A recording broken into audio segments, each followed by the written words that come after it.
The heck? Morning, y'all. It is 8:30 in the morning, and coming to you live for the week 2 new season of the TSA Hoop Show. As the show is titled, The Switch Up, we are talking about some things that are changing up, not just within the show, but also out there in the hoops world as well. So we're going to give some of that to you today. Over the next hour, going to be talking a little bit of X's and O's, of course. Going to be talking about us. Going to talk about things that happen on social. And of course, going to help you out with your bag today. So again, thanks for tuning in. For those of you that are actually able to tune in, if you're not out there at the Fantasy Football Expo, shout out to the sports affiliation team. We know that you guys are out there. Appreciate you guys. Hey, Coach, good morning. Appreciate you guys tuning in this morning. Just want to start out. We're going to do this. We're going to switch up the order a little bit today. So for you guys tuning in, we're going to start out by just getting right into what's going on in hoops today. And again, just to preface it, if there's actual hoops, not like a preseason thing going on, but like if there's something where we could take something tangible that's going to mean something to current standings, it's going to affect the championship, we're going to go to that first, and then we'll get to like your preseason, your offseason stuff later. So if you guys have any questions about any other stuff, make sure to hit us up in the comments below. Make sure to reach out to us, let us know if there's anything that you want us to draw attention to currently, so that way we can help you guys out, not just in this show, but in your leagues, in your water cooler discussions, whatever, anything that those big guys didn't get to that needs to be addressed.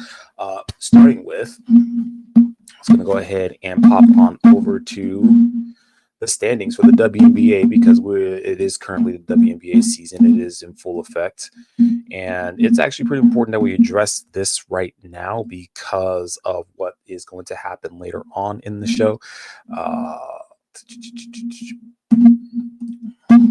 So let's go ahead and give that to you right now.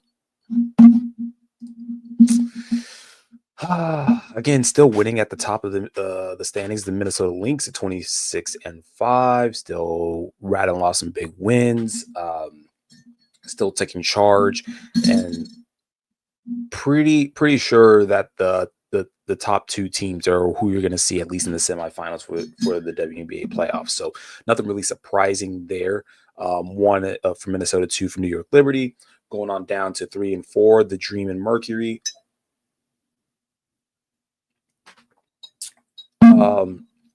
At number 5, the Indiana Fever, who have bounced back. The return of Caitlin Clark is imminent, and this team is still managing to rock without her while she's still coming back from that hamstring injury, quad injury. Sorry. They just won their game. Now they're 18-4. The Aces are figuring it out. We said that that's a championship caliber team, championship caliber coach, 2-time MVP winner Asia Wilson. The team is, Jackie Young. All this championship pedigree, and this team is figuring it out in a very tight. You can see it's a very tight race there from 2 all the way on down to basically the last playoff eligible spot with the Golden State Valkyries there at 15. But they're figuring it out. It's not much separation in this league right now. There probably won't be till closer towards the end. I mean, yes, Minnesota Lynx are a huge outlier considering that they've only lost once at home. We've addressed that. But yeah, the Aces are figuring it out, and hopefully we'll see them get a little bit deeper into the playoffs than they did last season. But of course, injuries and availability and just the ability to execute as far as offense has been a big concern for them. So they're continuing to figure it out. They're pushing the envelope. Seattle Storm, of course, they're after having a huge start to the season, have been sort of rocky. A little bit same thing that's happening with them that's been happening with the Aces, injuries and whatnot. Just not being able to put it together and losing against some key teams. I mean, one of those teams being the Sparks. Not to say anything against the Sparks, but the way that the Storm had started and the way that they're continuing to compete now, and despite that, not getting the wins that they're used to. Is showing, of course, you got that 4-game losing streak. They're 3-7 in the last 10. It's more of a microcosm of where they're at in the season. You see this happen a lot in the NBA, where you'll see teams losing games where you're like, what business do they have losing right now? And it's adjustments. It's having available personnel. There's still teams that are flipping players, that are still trading players in the middle of the season, which is absolutely wild to me because you would think that there'd be a trade deadline established for this league. Like, hey, you break it, you bought it kind of thing, and you're going to have to figure it out. But no, there's still some moving parts around the league right now. And so Seattle, they're due to figure it out. I believe they're playoff bound. It's just how well they're going to finish. I mean, this is a team that finished, I believe, was 4th last season. They were about 3rd the season before the fall off, before all the shakeups. So, and they still have all-star caliber players on that squad. It's just going to come down to execution for that team. They've had a couple of games where there was very little to no defense, whether that be due to fatigue or due to just poor execution. So we'll see this team that has been very defensively sound just bounce back. Of course, right behind them, winning their game last night against the Sparks, the Golden State Valkyries, they're at 15-15. And it was their bounce back game because they were on a little bit of a losing streak as well. And the important thing about me mentioning that they won this game against the Sparks, who sits there now below the Valkyries at 14-16 with the Sparks loss, is because this was a game of which the Sparks wanted to beat the Valkyries to be able to control their destiny in case it came down to the last couple of games in a tiebreaker for the 8th spot. So I misspoke a couple of weeks ago. The top 8 teams make the playoffs, period. Okay. Super simple. It's like how we used to have in the NBA. But when it comes down to it, 8th spot right here, Valkyries just beat the Sparks right here. So now the Valkyries are in control of that tiebreaker. If of course, that it comes down to that. Okay. Coach wants to know about the truth about it happened last week. We're going to skip over it because I think that coach of the Minnesota Lynx said it correctly, that we as media need to chill on it and not give it credence, so other people who think that it's funny don't try to chime in and participate just because they want to be in on the joke. This is not a cake or have a cake or eat it too type of situation. We want the league to be good. We want it to be taken seriously. We want the world to take it seriously because the America's putting this league on. Okay, we're the ones that are televising it. We're the ones that are saying to the world, "Hey, we have the best basketball players here. We have the best product here. You guys should come here and play, just like we do with the NBA." And we're also in the conversation about equal pay, gender rights, all that mixed into the sort of the fabric, not the backbone, but the fabric of what's being made up of this finished product. And we know that that's a thing. We're gonna let it be a thing, and we're gonna stick to the hoops right now. Speaking of hoops, right now, again, just finishing out the standings. Of course, Sparks at 9, Mystics at 10. There, Chicago, Dallas, and then the Connecticut Sun.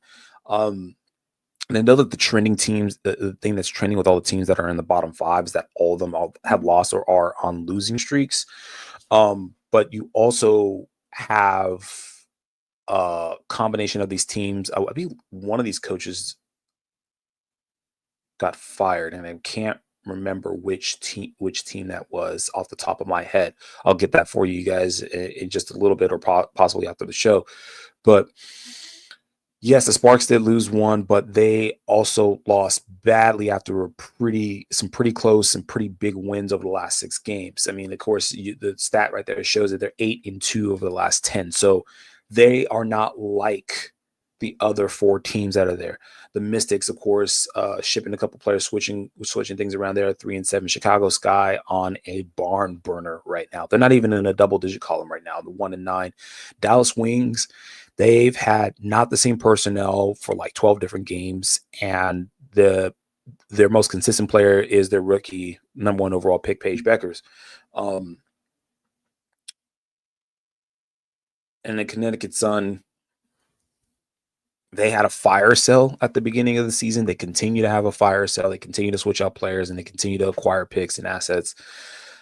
So they're the Utah Jazz of this season. That's just all there is to it. And not for lack of trying. I mean, these are still professional athletes, and the league is very small. So these players are if you think that any of these teams are trying to tank, that's the thing. It's more of a reflection of just how the personnel is being made available to these teams, and the ability for the staff to keep a consistent roster from the last player all the way up to the head coach. So there's been a lot of switching things around, because keep in mind, a few of these teams, actually, Chicago, Dallas, and Connecticut, all have new coaches. So come on, you can't expect much in any professional setting when so much in the staffing and availability of leadership is changed around. But they'll figure it out, and we'll see what they do next season. And then for any more on that, you guys make sure that you watch the league, make sure that you tune in, please, please, please, just simply because it's important. It's important to watch, so that way you can be part of the actual conversation of things that are going on right now.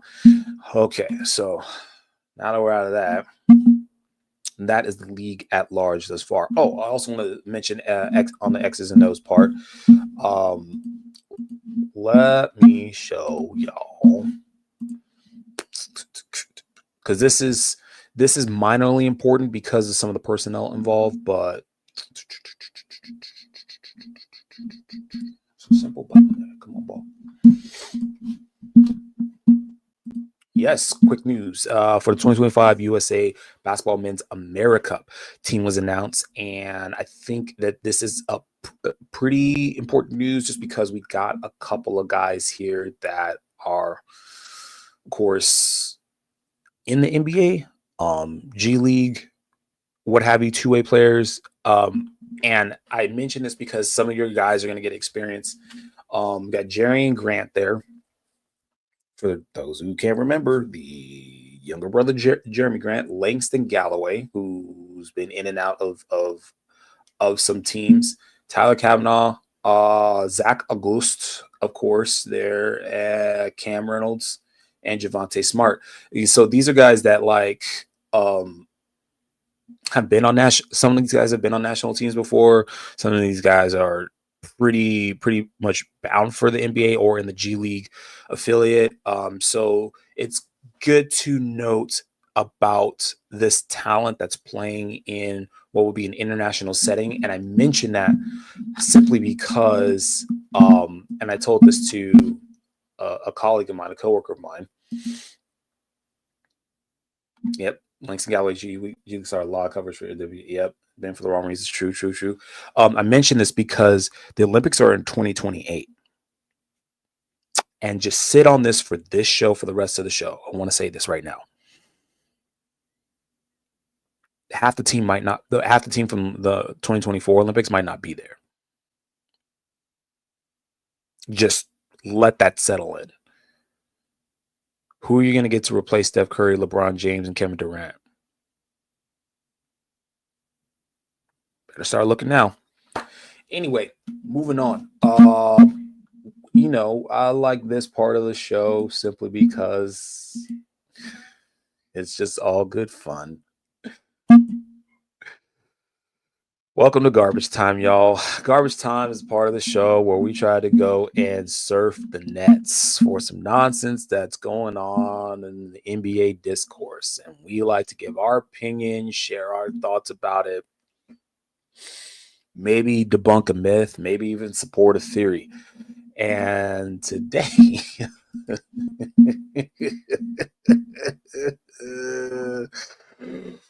we need to talk about this moment right here. I mentioned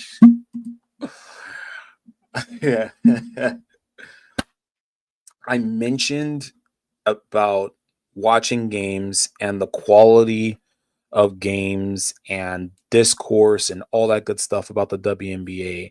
And the reason why I bring up this specific image is not because of so much the image itself, but because of reactions to the moment. Okay. They got a guy named Speedy Smith. Yes, I don't know if you guys remember, there was a guy named Speedy Claxton, coach. Okay, so this moment happened last night between the Valkyries and the Los Angeles Sparks, a game of which had so much more context than this photo right here. Okay, so you can go back and you can watch the game. Cheers. And in the game, I don't know why. Hey, Honcho. Yeah, you got the track. Why don't you put it on?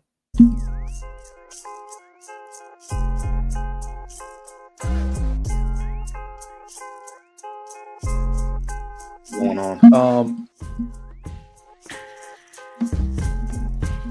So we're talking about the quality of the game right here, right?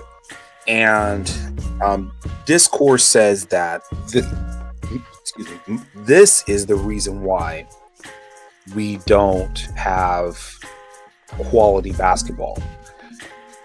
This is the reason why people don't watch. It is in which Kelsey Plum she was out basically on an island in a one-on-one. She gets cooked by her opponent, and in an attempt to recover and stop the player, she attempts to kick at the ball. You can clearly see it on the replay. Ends up tripping the player instead, and then flops on the subsequent play. Coach putting us on game. Speedy Smith, Israeli League legend. Okay, that'll be something to look forward to. When you got a guy named Speedy, how can you ever lose? The reason why I talk about this and the discourse is because this moment, I have to say, is not the reason that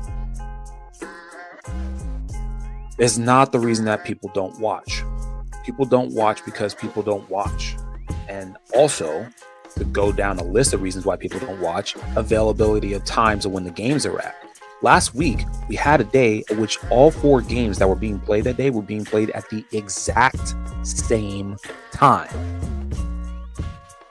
Now, if the 4 different teams were all playing in different places, if your favorite teams across 4 different sports were playing at the same time, no big deal. That happens. You probably get uh, the you get playoff football with your favorite basketball team, with your favorite hockey team, and I'm trying to think of one more winter-ish sport because baseball wouldn't be played around that time. Uh, all being played at the same time across different places wherever they're being played at. I can understand that, but for a league to try to drive up viewership and to say, "Oh, why don't we just have everyone just watch their favorite team?" And they were all premier teams. They were all teams with players that needed to be watched. You need to have 100% focus on one thing in order to be able to continue the discourse about it. Because when I go into work and I talk about what happened, seeing a highlight that was featured on ESPN top 10, whatever, and I saw that live, and someone else says, "Oh, I saw that on the replay as I was watching my game," we're both able to say the same thing in different contexts. Because when that person starts a conversation about the highlight, "Yo, did you see that dunk last night?" I'll say, "Man, it wasn't just a dunk, it was a setup to it." That's the way that the conversation should be about sports, period. That's how it should be about the WNBA. It should be like, "Man, did you see that trip last night? Man, I don't know what Plum was thinking." Well, if you had saw the couple plays before that, and these are for people that were watching it live, you can't have that sort of conversation when person A is watching the Connecticut Sun versus Chicago Sky, and person B was watching Sparks versus the Valkyries all at the same time. They're not going to be talking about anything. They're just going to talk about the replay, the thing that the media decided to clip, make the minutia, and then blow up. Just like this moment right here. This was not the defining moment in the game, and this is not the reason why people didn't watch. People didn't watch because this was at a weird time. And if people knew more about the game and the consequences of the game, and if it was blown up more on major media parts like ESPN, ABC, NBC, their partnered network for the WNBA to allow you some free streams, or when you subscribe to it. Thank you, Coach, for the 4: college football, NBA, NFL, NHL. As far as the big 4 across sports, you watching all those at the same time, and I've had that happen personally. If you guys out there in major media could blow games up like the reason why this game was so important to watch, and how it's crazy for both teams to go from mid to high 90s in average scoring to this game ended up 72 to like 55. Okay, the game was defensively crazy. Okay, Kelsey Plum was basically a non-factor. Second-year player Micaiah Jackson was a non-factor this game. Cameron Briggs is coming back from an injury, so she was barely trying to hold her own. Azure Stevens was in there. I mean, we had all the right personnel. It's just that hardly any of them showed up. Just coming off of a game where Julie Allemon scored a triple-double, her first in her career. It's just, I think, what is being lost amongst the discourse is us believing the hype, us pointing to social media and saying, "Oh, that person's got something here." Yeah, I definitely don't want to watch a bunch of people kicking each other around playing jungle ball. Me either. But you forget that this is 1 to 5 seconds of an hour. Percentage of a percentage. I watch usually on this thing here because I'm always on the go. It's hard for me to watch on the big screen. But I watch. And if you saw the first quarter, if you saw the first half, you knew this was going to be a low-scoring game. It's a very tight game. And the Valkyries head coach came to play, threw that defense out there, and shut the LA Sparks players down. And so this was in the fourth quarter. This was like with a couple minutes remaining in the game. The game was well out of hand. There was nothing. Kelsey Plum had nothing for this game, okay? And she tried everything. And so because of that, her being one of the main. She's got the highest volume of scoring for the team this season. Because of that and them shutting her down, so too went the rest of the body fell. Took out the head, the body fell, and that's what happened. And the Golden State Valkyries simply executed well defensively this game, which is what you're going to need to do, especially this part of the season. With the season starting to close out, we're on the second half of the season. We are about 30 to 31 games in the season, of 44-game season. We're almost 3/4 of the way. And when it comes down to the men's professional side, that get down time, you shore up what you need to do, you finalize your starting five, you get your playoff mind started. And that was the importance of this game. Sparks got a back-to-back, so they're playing again today.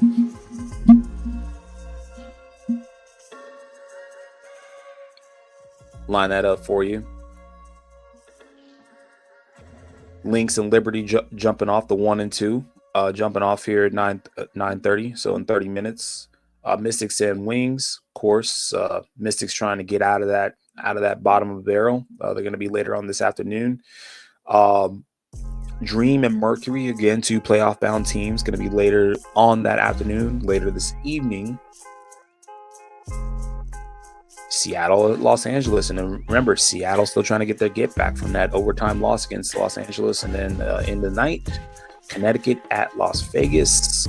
Vegas still trying to continue on their winning ways. We're going to stop sharing this tab right here because that is not as important to me. But we are going to take a quick break here. Get right back to you in about 15. Be right back.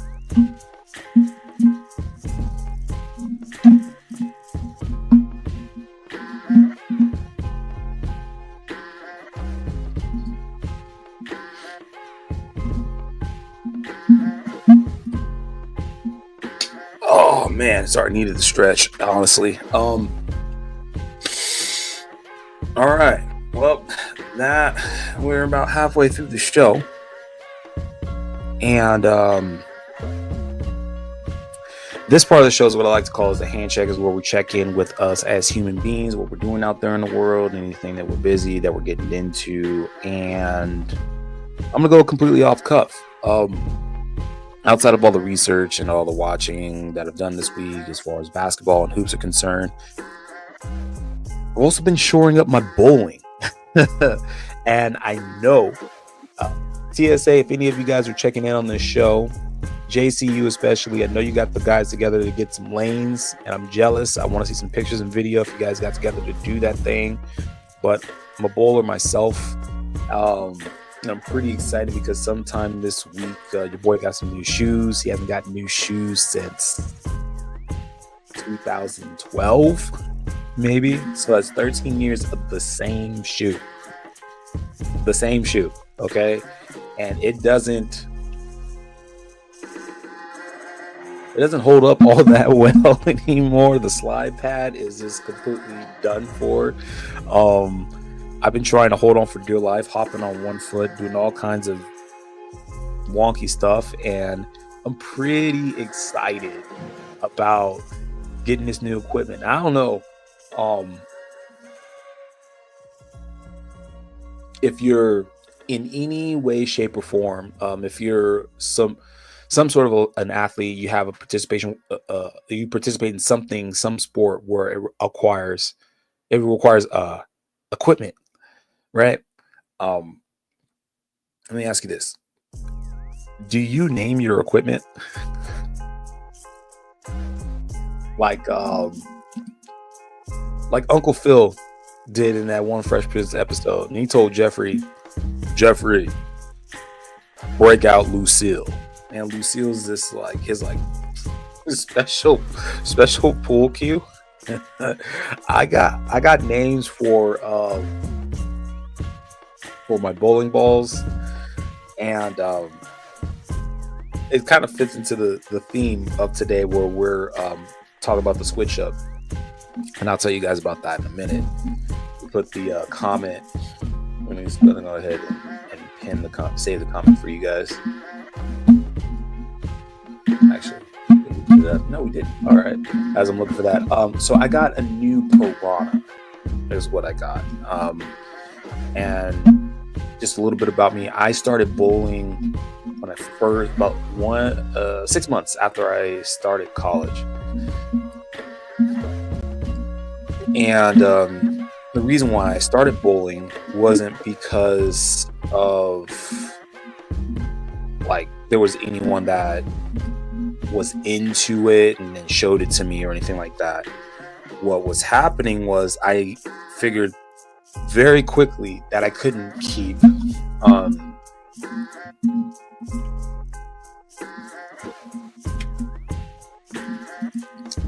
hold on, I just gotta hit that post. I couldn't keep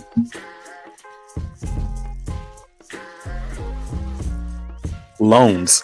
So I was going to college. It was like first year, right?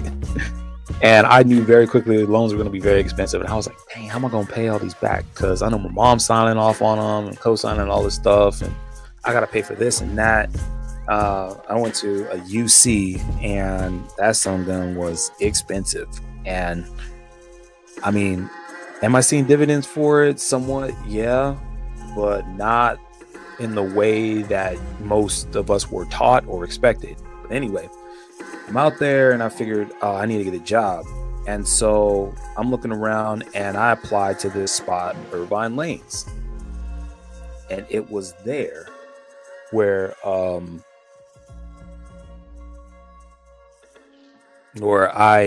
quickly discovered that I could not bowl.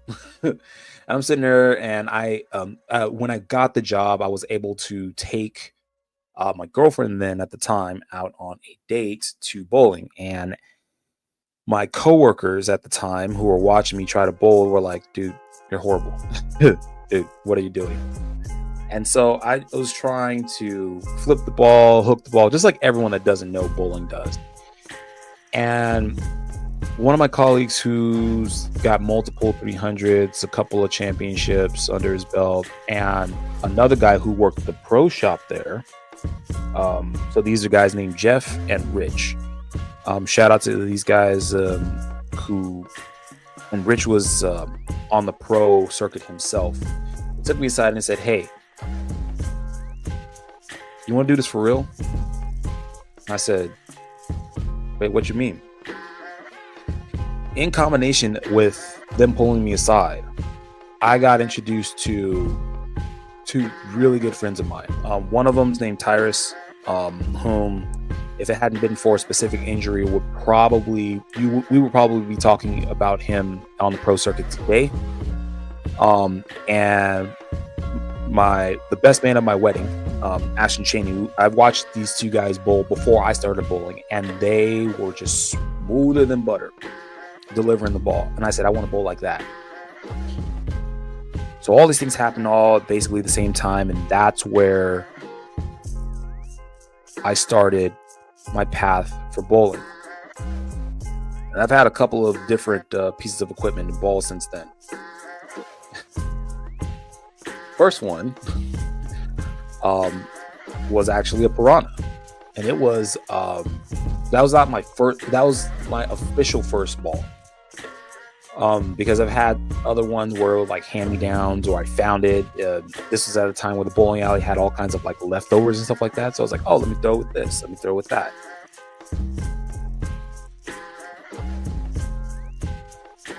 And this one was called Big Red. And it was one of the older Piranha balls.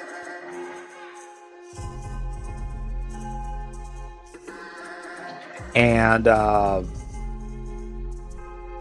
I called it Big Red. So circle back around, and that was back in 2006, 2007. Circle around 2025, and I'm going into the local pro shop around here at Santa Cruz Boardwalk Bowl. Shout out to my boy Andrew, who also let me know that my shoes are available for pickup. And I look on the wall and I see this Piranha, and it's blue. I said, I got a red ball. I can't just be throwing with red all day. and I need to upgrade my equipment. Let's circle back around to what I started with. Let's go ahead and get another piranha. And so now I'm looking for a name for my blue ball. Singular. For all of you that haven't grown up out there, singular blue ball. And we'll send pictures and post that up later. But yeah, I'm in the bowling, and hopefully you guys watch this later. I'll let you know how I'm doing, what my average is with the ball and everything like that. I used to be a 190 bowler average. But need a name for this new ball. So if you guys are up and willing, send some video. We'll post some pictures, just like Rico with his dancing.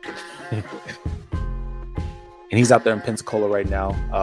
For those of you that don't know, tearing up the dance floor. We'll get video up on that next week. But I need a name for the new ball. And just like you need a name for the new ball, and we'll tune into that next week. We also have, and we just posted up in the comments, this is a link down below. It's the last comment right there for those of you that just tuned in. Thank you for tuning into the TSA Hoop Show. We're trying to rename the show. We're rebranding. We're updating the show.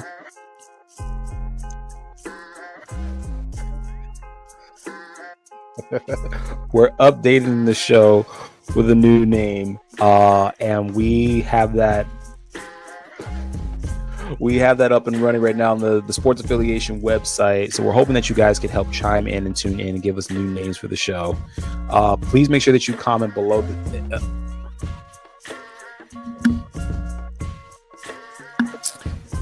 And at the start of the NBA season, we're going to have a rebranded show with a new look, some updated assets, things that get you guys a little bit more in tune and vibing with the show. Make sure that you guys tune in every week so that way we can update you guys with some of these names. You got to make sure to subscribe to the sportsaffiliation.com as well, so that way you too can get updates on that, get knowledge on what's going on with the show. And if you have submitted a name for the show, you want to make sure if your name is called that we can reach out to you. Might have some swag available. So again, you can go to the sportsaffiliation.com. We're coming up with a new name for the show other than just the TSA Hoop Show. Maybe we keep it the same. Who knows? Maybe this is stuck for so long that that's what you guys know. We did a sort of we did the acronym for it, and I'm not sure if it caught yet, just like MNBA. We'll see if it catches fire. But that's what's going on with me. That's what's going on in the world. And if you guys have any stories to share, we'd love to hear about them. Especially you guys out there at the Fantasy Football Expo. I'm seeing pictures. I'm a little bit jealous right now that I'm not out there with you guys hanging out. But one day soon, when I hop off of this basketball tip and get a break. Meanwhile, I'm going to switch it up to our last part of the show. We didn't have much time for this last week, but we got plenty of time now on the show. We're getting in the bag, okay? Let's see. Last week, what we did was we gave you some parlays, some picks. Thanks to Prize Picks, we shouted out the Asia Wilson free pick, which hit for us last week.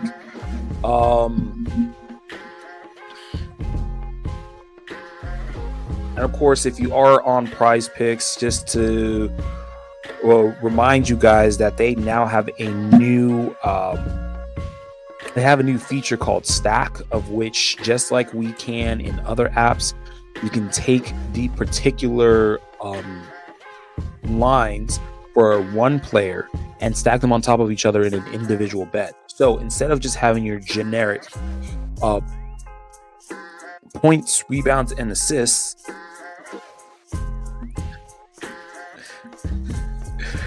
you can separate those stats and do points, rebounds, and assists all separately for a singular player. But remember, this is just to let you know, this is specifically for the MLB and WNBA for now, which actually works because those seasons are current. And it also helps because if you just want to go ahead and stack Otani bets all day, then, you know, if you're pretty familiar with a particular player and how they'll perform, you know what's going to happen going into a particular game. I think it's especially important. But we're going to jump off of the particular props for right now. I just want to get into the live games of hoops this week. And again, we mentioned what games are going on today. Lynx at Liberty. Lynx are favored by 3.5. I'm sorry, 4 at this point. That game jumps off in less than 20 minutes. Again, you have the league leading Minnesota Lynx versus the New York Liberty, who are nothing to scoff at. Again, and it's going to be said every single time that these two teams play each other in the season, that this is a rematch of the WNBA Finals.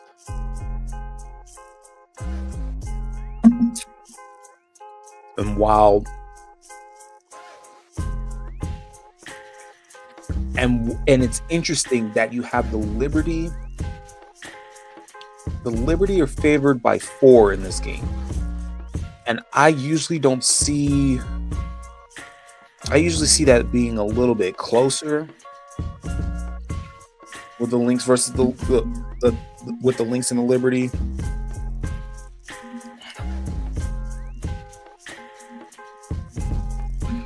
So far for the season,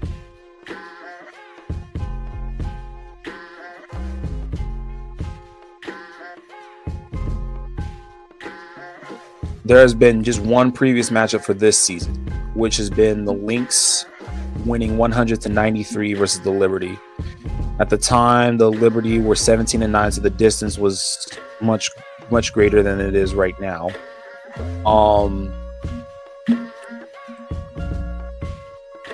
Give you the availability for this game. Just a moment. But for that game for this week, if we're doing pick 'em straight up, I'm picking the Lynx to win this game. A little bit more firepower, a little bit assured defense on their side, although Liberty allow less 3-pointers, which is something that the Lynx tend to live on when they get out there.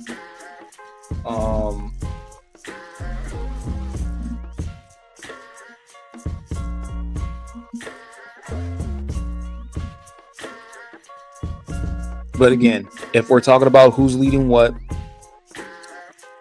the big three, Ionescu, Stewart, and I keep mentioning Jonquel Jones, but she's not the leading rebounder of this team. Stewie is.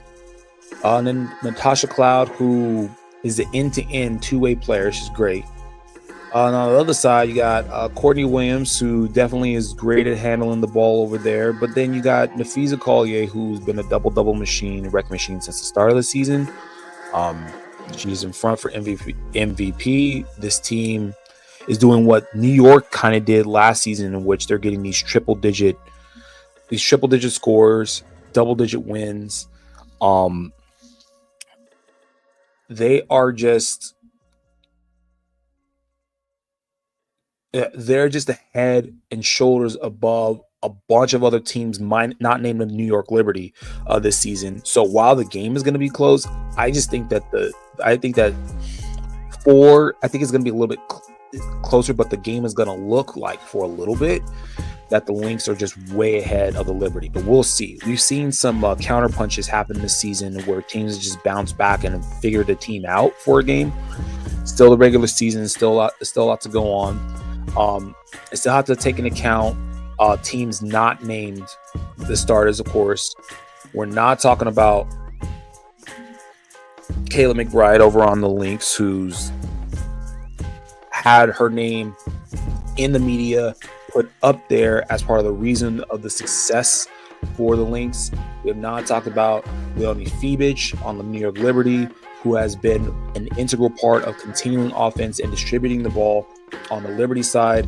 We don't talk about these players because if you don't watch, or if you're not fans of the team, you probably don't know who the heck they're talking about. So that's that. I'm picking the Lynx to win this game straight up.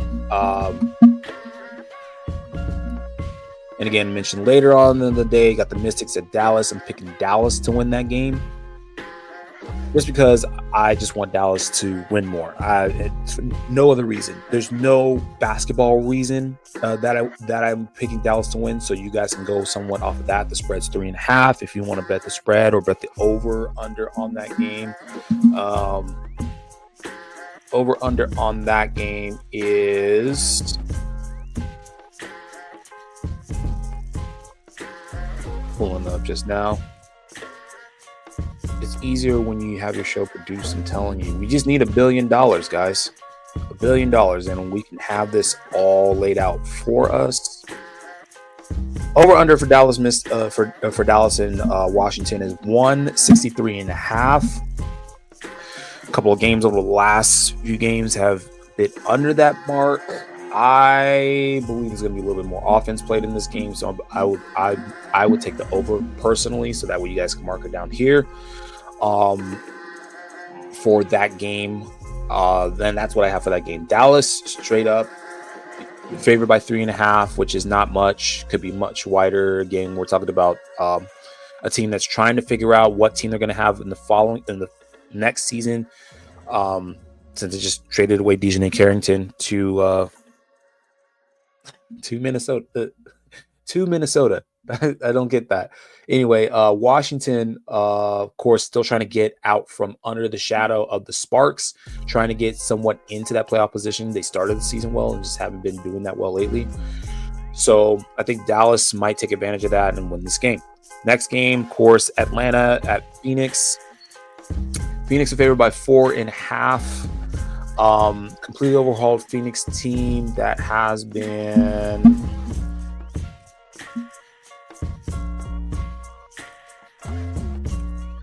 playing some very defensive basketball. Okay. The third in steals versus Atlanta, who doesn't let teams get out well, which is what Phoenix does really well. The games have been a lot closer. So right now the series is tied 1-1. So if you took this in a straight up bet, you have 50-50 odds of getting the right team at this point. But also with the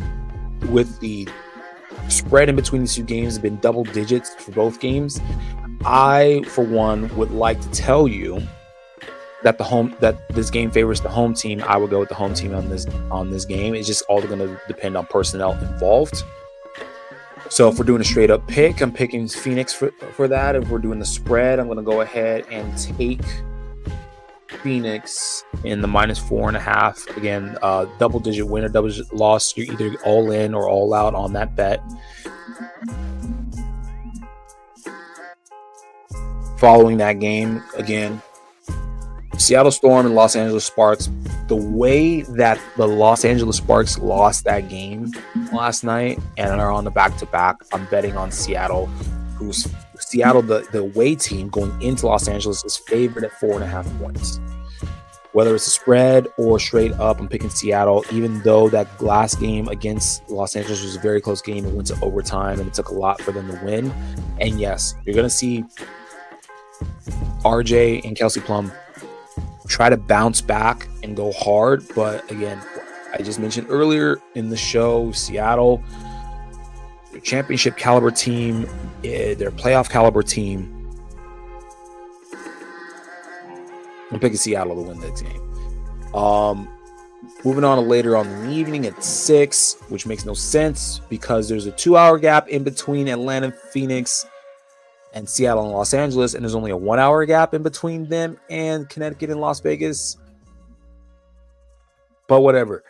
Connecticut visiting Las Vegas. I'm picking Vegas straight up. Vegas is favored by 11.5 points. Okay, again, let me hold on. Come here. 11.5 points. That's a lot of points. Okay, they're saying straight up, yeah. Not that Connecticut is horrible, but that Vegas just has it together. Just pick Vegas straight up. Be safe with it because I don't like that. I told you guys this for the playoffs. I told you guys this for bets throughout the season. Last season here on the TSA Hoop Show, I don't like double-digit spreads. They fail you like 90% of the time. It's like you're better off saying that the worst team in the league is going to win their respective championship. Someone's going to let out the gas somewhere, and it's the middle of the it's 3/4 of the way through the season. Players need to rest. Bet Vegas straight up, and that is it for us. Okay, we'll post some prop bets for games happening throughout the week. So make sure you stay tuned to the accounts. Make sure you keep an eye on what's going on the website. Again, don't put out the nomenclature if you don't want your name out there being used for science, or in this case, the Hoop Show, basketball. Okay, keep it locked in. Hit that like, hit that subscribe button, tune into us. Like the banner says, 8:30 a.m. every Sunday. We're bringing what we can to you. Hopefully you guys got that bag this week. Hopefully you guys tune into some WNBA this week. Hopefully you guys are staying tuned and keeping your eyes glued to the trade tracker for the NBA. Stuff still happening, players still out there unsigned, still figuring things out. There's still some stories that need to be settled, and there's still some scores that need to be figured out this whole week. Thank you guys for tuning in. Much love, peace, and chicken grease. Oh, by the way, hopefully you enjoyed that background music. That's a track by my boy AC Squared, aka Decolonize. He's out there in Oaxaca right now doing his darn thing. This track is called History. If you like his stuff, if you like more by him, make sure to DM me on the X, shout it out. I will be more than happy to hook you up with him. He's a producer of beats. He's been doing it since we were in high school together. He's also the valedictorian of our high school. He's got his PhD. Man is very intelligent, and if you want to talk about hip hop knowledge, I got 3 people in my life. Okay, 3 people in my life that have as much affinity for music, let alone hip hop, as I do. It's this guy, Miss Dr. Vasquez, my boy Dr. Lamro, and my best man, DJ AC Squared. So if you guys love that music, if you love more, make sure you tune in, hit that like, subscribe button, shout us out, and don't forget to go to the sportsaffiliation.com where we have the show, recaps, and more. Love, peace, and chicken grease. We out, y'all.